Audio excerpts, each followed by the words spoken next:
और मथुरा के राजा कंस का वध कर अपने माता पिता देवकी और वासुदेव को मुक्त कराया।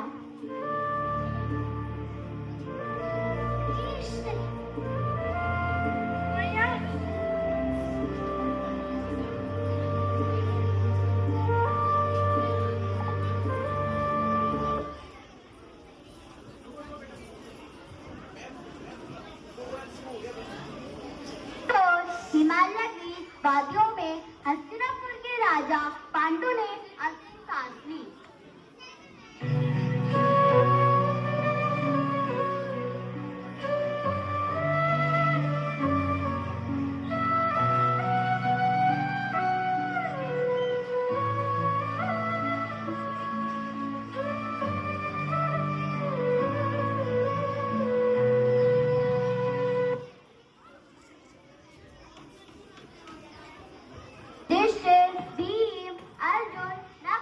और सहदेव अपनी माता कुंती के साथ अपने पिता का अंतिम संस्कार कर हस्तिनापुर वापस लौटे। राजा पांडु ने जाने से पहले अपने लाडले भाई धृतराष्ट्र को राजा बना दिया था। धृतराष्ट्र जन्म से ही अंधे थे। पांडवों को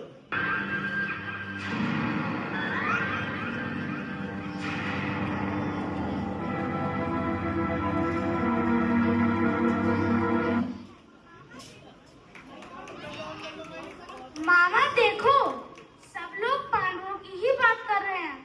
अरे क्या देखे भांजे, सबको युधिष्ठिर और अर्जुन ही अच्छे लगते हैं। किंतु राजकुमार तो मैं हूँ। किंतु तुम्हारे पिता युधिष्ठिर को ही राजकुमार बनाएंगे। किंतु मेरा अधिकार छीन लिया जाएगा। अरे नहीं भांजे, मामा के उत्तर है ऐसा कभी नहीं हो पाएगा। अरे युधिष्ठिर राजकुमार बनने के योग्य ही नहीं है। राजकुमार तो केवल एक ही है और वो तुम हो भांजे। तुम चिंता मत करो भांजे, अब खेल शुरू।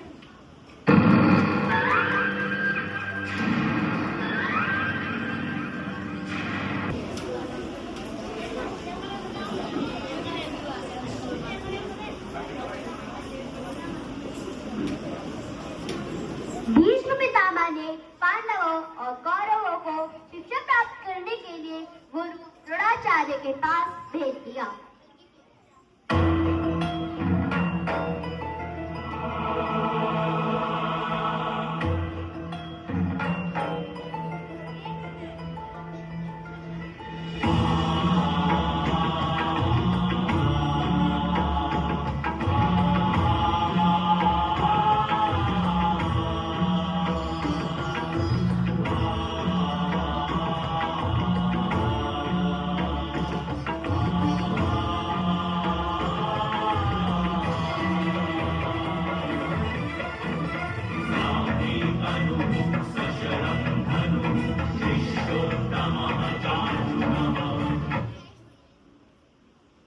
अर्जुन, तुम्हें पेड़ पर क्या दिख रहा है?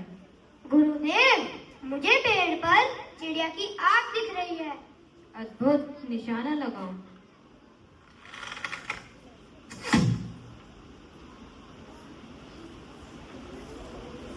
कौरव और पांडव अपने गुरु द्रोणाचार्य के साथ हस्तिनापुर वापस लौटे और सभी ने उनका भव्य स्वागत किया।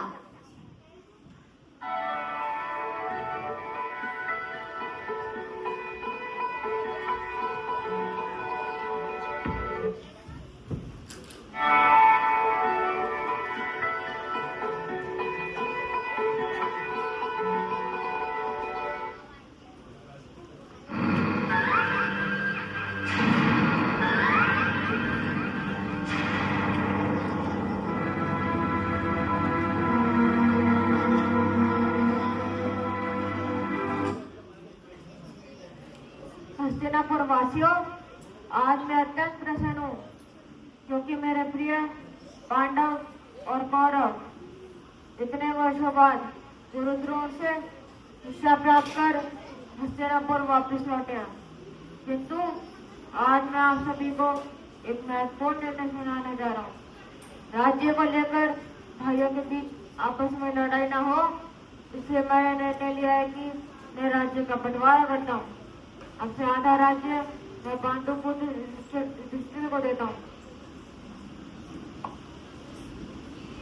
महाराज, यदि आपकी आज्ञा हो तो मैं कुछ कहूँ। जी गांधार नरेश, बोलिए। मेरे विचार में नए राज्य की राजधानी खांडवप्रस्थ होनी चाहिए। गांधार नरेश, मैं आपके इस विचार को सहमति देता हूँ।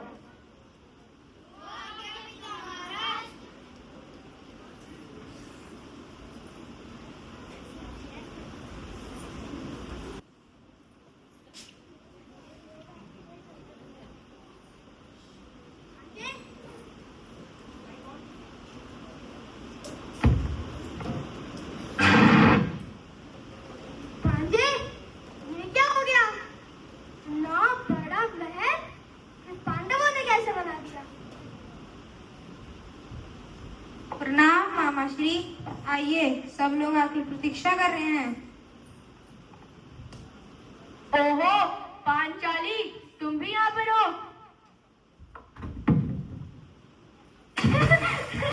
अंधे का पुत्र अंधा, नेत्र धृतराष्ट्र का पुत्र भी नेत्रहीन निकला। पांचाली, तुमने मेरा अपमान किया है। इस अपमान का प्रतिशोध मैं अवश्य लूंगा। चलो महाश्री। भांजे रुको, भांजे रुको।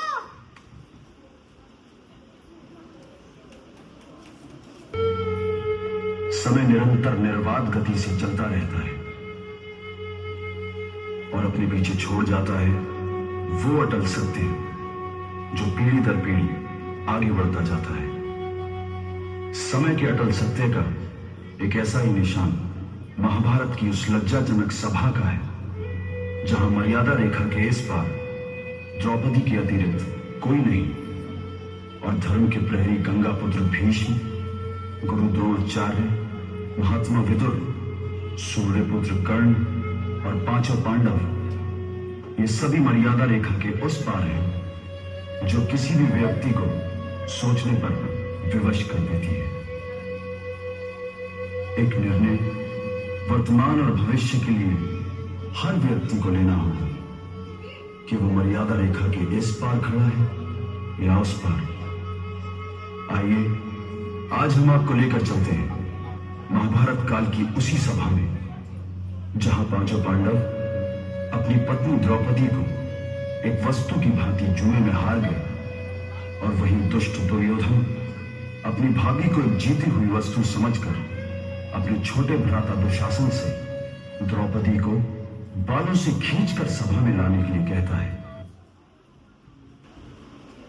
प्रणाम सम्राट युधिष्ठिर। प्रणाम मामा श्री।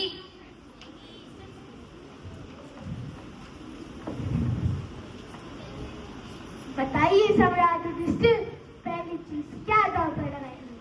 कुछ बड़ा दांव पर लगाइएगा।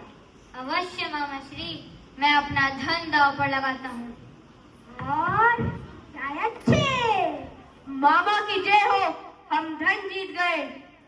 और बताइए सम्राट युधिष्ठिर, दूसरी चीज क्या दांव पर लगाएंगे? अब मैं अपना राज्य दांव पर लगाता हूँ। और ये फिर से छे। मामा की जय हो, हम राज्य जीत गए। 64 के उस खेल में छल से जीत चुके थे कुल, राजपाट, ध्यान और अभिमान हार चुके थे पट। बोलो, अब आखिरी दांव खेलोगे? अब दांव पर लगाने के लिए कुछ भी नहीं है हमारे पास। अरे युधिष्ठिर, अभी तो दुनिया की सबसे मूल्यवान वस्तु बची हुई है तुम्हारे पास। पांचाली!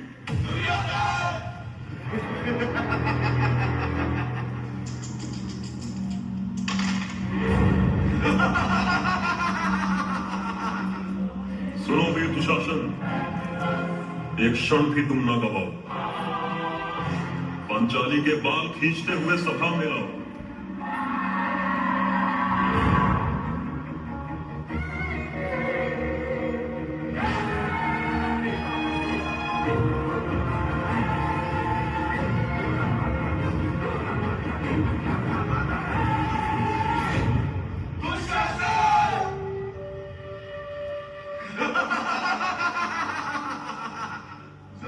तो दिखाओ पांचाली, हम भी तो देखे तुम्हारे चेहरे से अहंकार उतरा कि नहीं।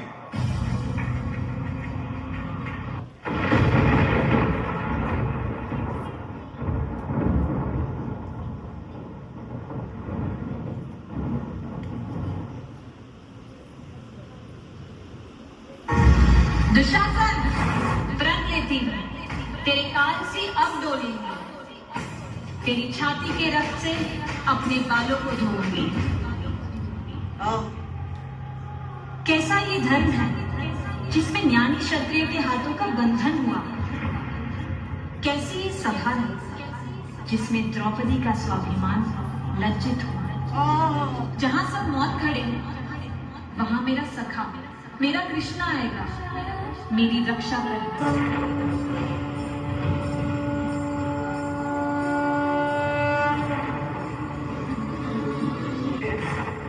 हे कृष्ण, मेरी लाल, मेरी लाल, मेरी लाल।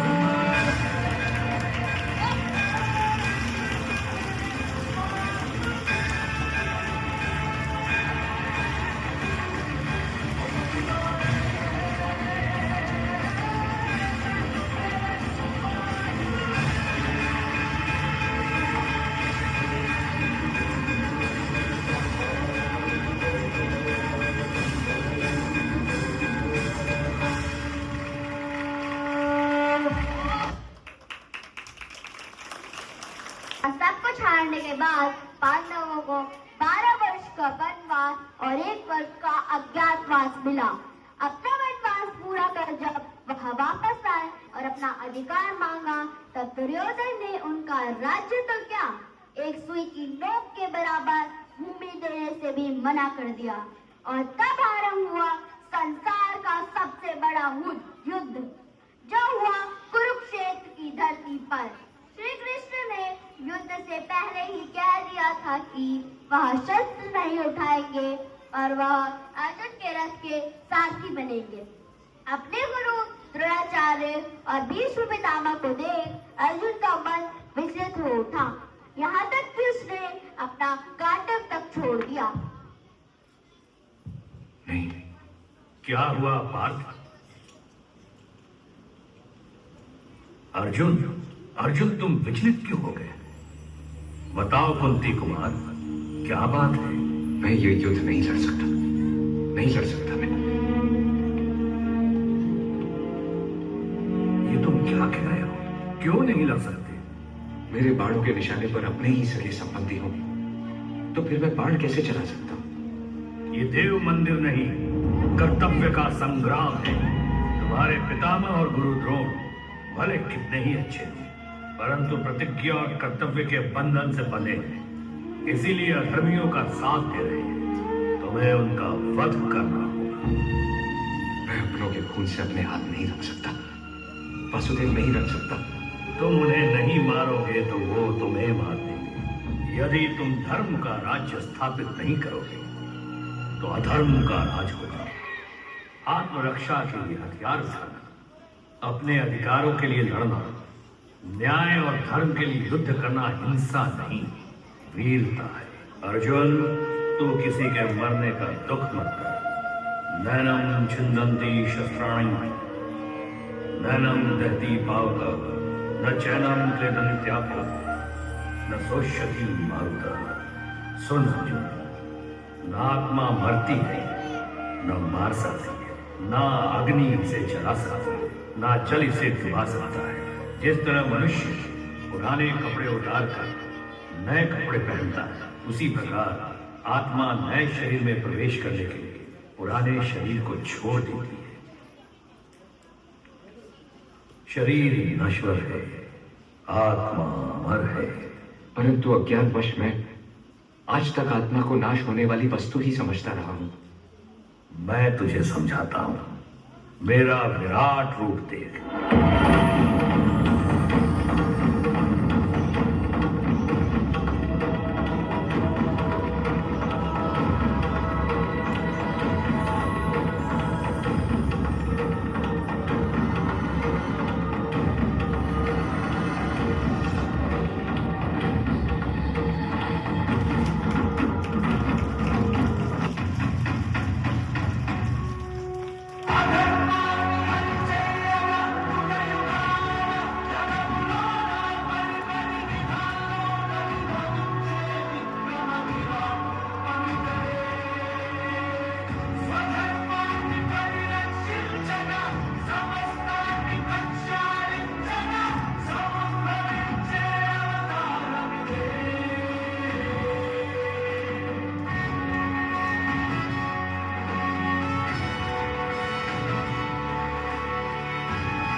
मृत्यु की चिंता करता है। देख, मैं ही सबका मृत्युदाता हूं।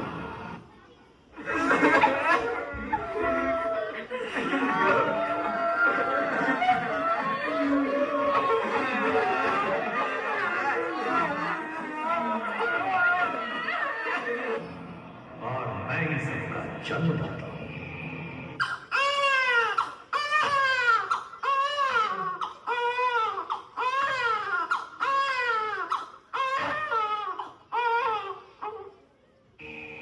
बता, क्या अभी तेरे अज्ञान का नाश नहीं हुआ? बस प्रभु बस, आपका तेज और सहन नहीं कर सकता। मैं तो अज्ञानवश आपको केवल बंसी बजैया ही समझता रहा, परंतु आपसे बढ़कर कोई देवता नहीं। आपसे ही जीवन है और आपसे ही मृत्यु। तो ठीक है वत्स, तू अब समस्त शंकाओं को त्याग कर मेरी शरण में आ और मेरी आज्ञा का पालन कर।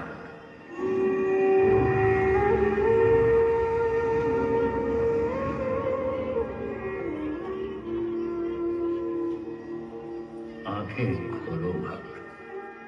वो तो आपने खोली दी महान। भीष्म, द्रोणाचार्य, कृपाचार्य इत्यादि सबको नहीं मालूम।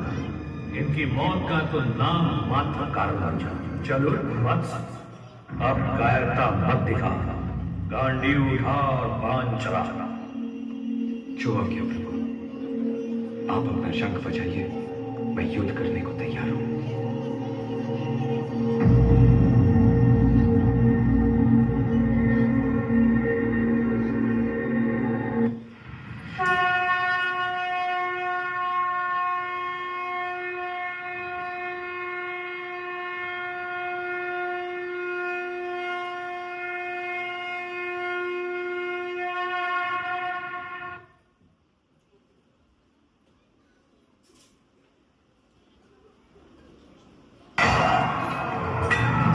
गीता ज्ञान से अर्जुन को साहस मिला और फिर उसने युद्ध आरंभ किया।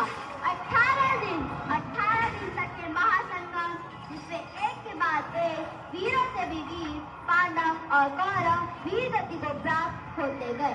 अंत में केवल 5 पांडव और 1 कौरव में केवल दुर्योधन ही बचा था।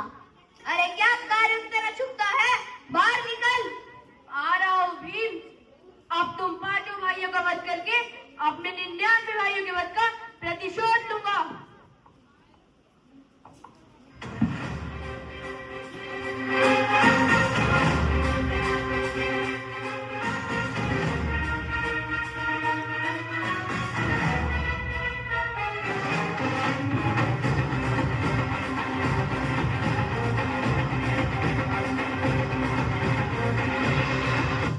भ्राता भीम, जंगा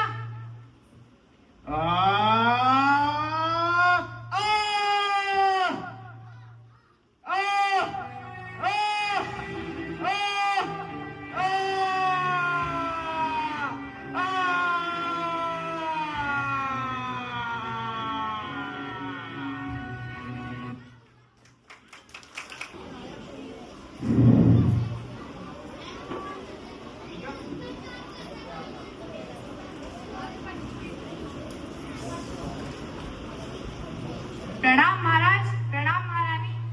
प्रणाम द्वारकाधीश। हे द्वारकाधीश, मैंने सदैव अपने प्रिय पांडवों के साथ अन्याय किया है। आप मुझे इस पाप के लिए क्षमा कीजिए। क्षमा मत मांगिए महाराज, ये सब तो आपने अपने पुत्र प्रेम में आकर किया है। महाराज ने सत्य कहा द्वारकाधीश। हम दोनों पुत्र मोह में इतने अंधे हो गए कि हमें अपने पुत्रों का दोष तक नहीं दिखा। हमें अपने पापों का पश्चाताप करना है, इसलिए हम दोनों ने निर्णय लिया है कि हम दोनों अपना शेष जीवन वन में बिताएंगे। द्वारकाधीश, ये मेरी इच्छा है कि हस्तिनापुर के नए महाराज युधिष्ठिर का राज्याभिषेक आप स्वयं अपने हाथों से करें। ऐसी आपकी इच्छा महाराज। अच्छा द्वारकाधीश, हमें आज्ञा दें। कल्याण बाबा। जो कुछ है संसार में, जो कुछ कुछ है संसार, इसी कथा में कह दिया वेद व्यास ने सार।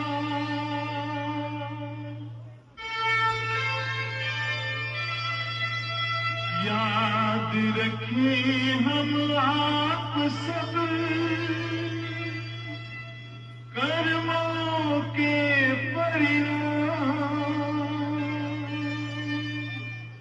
विदा ले रहे आज हम करते हुए प्रणाम।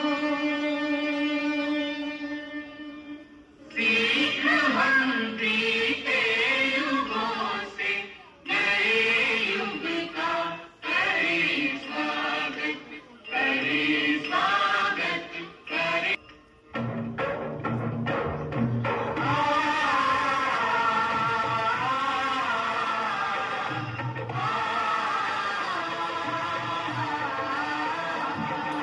भारत की है कहानी सदियों से भी पुरानी, है ज्ञान की ये गंगा, ऋषियों की अमर वाणी।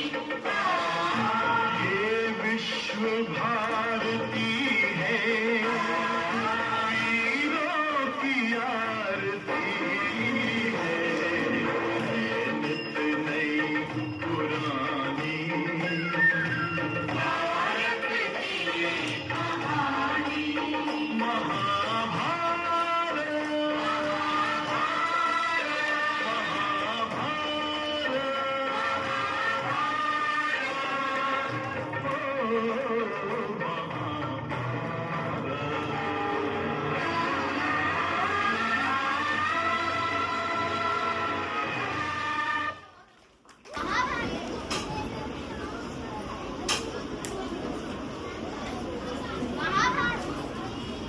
महाभारत का युद्ध हमें जीवन का मूल मंत्र सिखाता है। धर्म, सत्य और